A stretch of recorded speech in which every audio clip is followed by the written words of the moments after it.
Hey guys, it's Dan, Book Nook Noggin. Hey, the book's upside down. There we go. And this is a I'm gonna do things differently. I usually do spoiler-free reviews, but this time we're not gonna do that. I'm saying this because I Am Not Okay With This by Charles Forsman. This has been out for a hot minute. I feel like I'm late to the party on talking about this book, so that's one of the reasons why we're not going to do a spoiler-free. I feel like everybody and their brother should have read this by now, so I'm hoping you came to this video because you've already read this and you just want to know what I thought of it. And I'm going to do a book to TV series, movie comparison, I guess. So that's another reason why I'm just like, we're not gonna act like, you know, not everybody has already read this. And this is I was really kind of surprised by this because the art styling, I kind of guessed. I thought that this was going to be a little more detailed in the illustrations. I thought the story was going to be a little bit longer, considering, if I remember right, because it's been a while since I saw the Netflix thing. I don't remember if it was a series. I think it was a series, and it was a number of episodes, but it was really drawn out, if I remember correctly, and which kind of left me feeling confused about this, because this is super short. It was like only like 180 pages, or 175, yeah. So it was really, really short. Not a big fan of the drawing style for this, but for those not familiar, I'm going to talk to a certain point about this book, and then I'm going to give you the warning that I'm going to talk about spoilers, so that way if you don't want to hear the spoilers, you can check out. But it's about a girl named Sydney. I'll read you the back. Sydney appears to be a normal, rudderless, suburban 15-year-old freshman, but she harbors a secret that threatens to overwhelm her. Cartoonist Charles Forsman, oh, he did The End of the Fucking World. I didn't know he did that one. I really loved that book. Expertly channels teenage ennui while telling a powerful story about the intense and sometimes violent tug-of-war between trauma and control.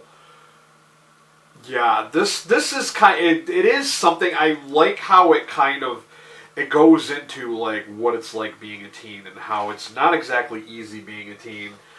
But we got this girl, and I swear to God, we're going to get into spoilers now because I'm going to talk about something. In the TV series, they kind of allude that her father was dead, like he died, and they kind of implied that it was like an accident or suicide. But when you read this and you're only a few pages in, it read to me like she killed her father. Like she took him out of his misery because he had the same kind of powers that she does. And like, if you've read this, please let me know what you thought about that, because like in comparison to the TV series, I don't remember it being like that. I mean, this was radically different than the TV series. I feel like the TV series kind of embellished and added a lot of stuff to it to make it more consumable, more enjoyable.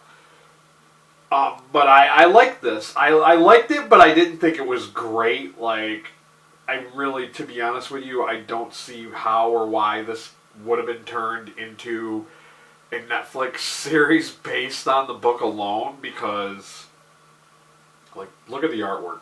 But it does have kind of pretty much the same kind of characters, but the events and the way they unfold was radically different.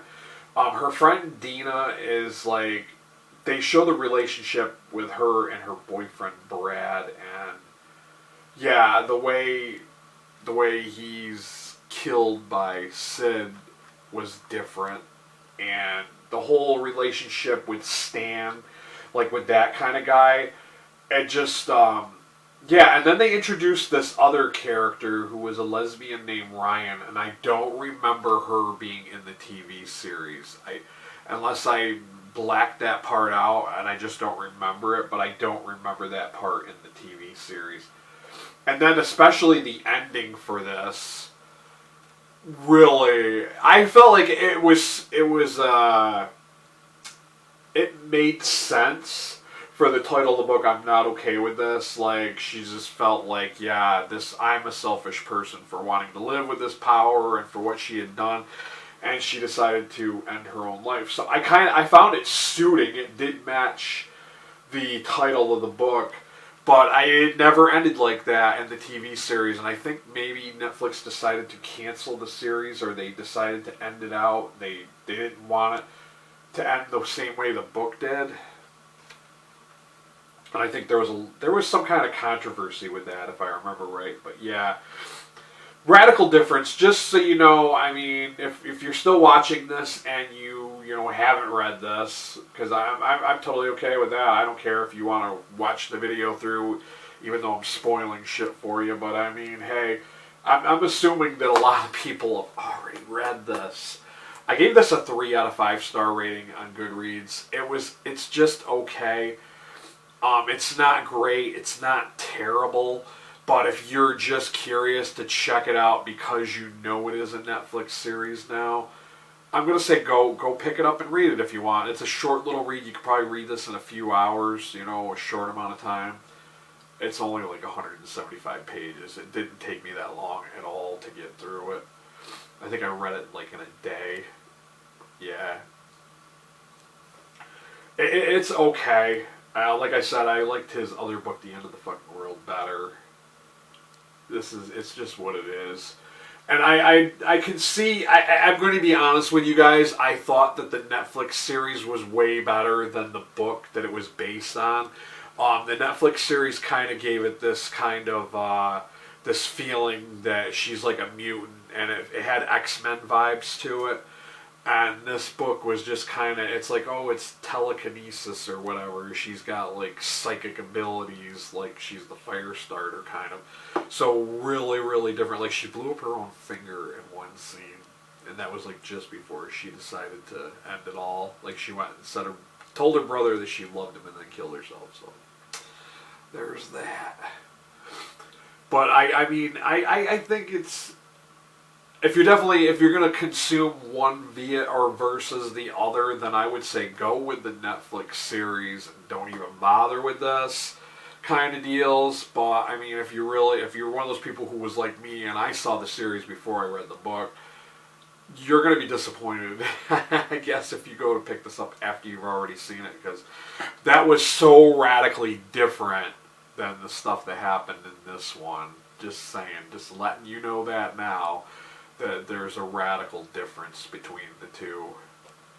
But that's all I'm going to say. I'm not going to ramble on too much more about this, because it was a short book. There's not too much more I can say about it.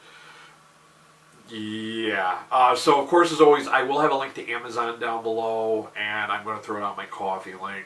You know the drill. Any and all purchases made through that link, I get a very small percentage that helps support my channel. If you're new here and you want to see more graphic novel or book reviews and recommendations, hit that subscriber button, hit the notification bell. This has been Dan. This has been I Am Not Okay With This by Charles Forsman. Until next time, later.